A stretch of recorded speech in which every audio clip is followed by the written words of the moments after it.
Եթե չեմ սխալվում, պարոն Խաչատրյան, ձեր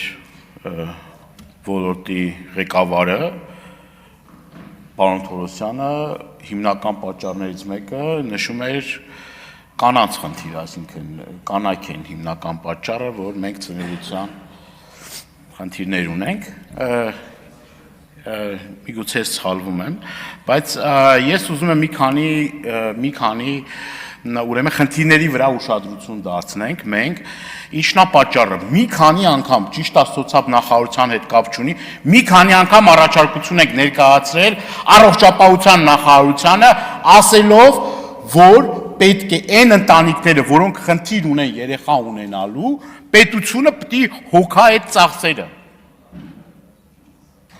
Ասել են լավ բան եք ասում, ճիշտ բան եք ասում եւ այլ, բայց այդ ուղղությամբ քայլեր չեն ձեռնարկվում։ Հիմա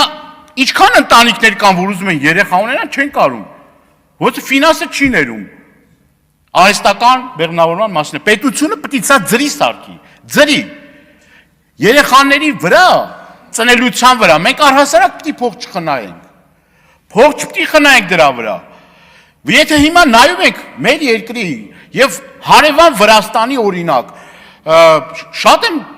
ես նաև նամակներ ստանում, որ օրինակ նույն երեխաների տաղդիրները, այդ հիգիենայի պարագաները եւ այլը 2-3 անգամ ավելի էժան է։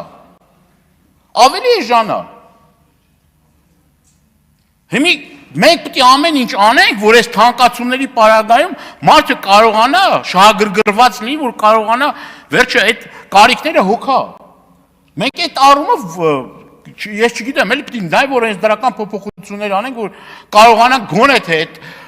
այդ առաջին անհրաժեշտության, այդ հիգիենայի պարագաները եւ այլ, որը էլ շատ կարեւոր է։ Կարողանանք այդ գների նվազեցման հետ կապված ուրեմն հարց լուծել։ Բաբկեն Թունյան, համեցեք։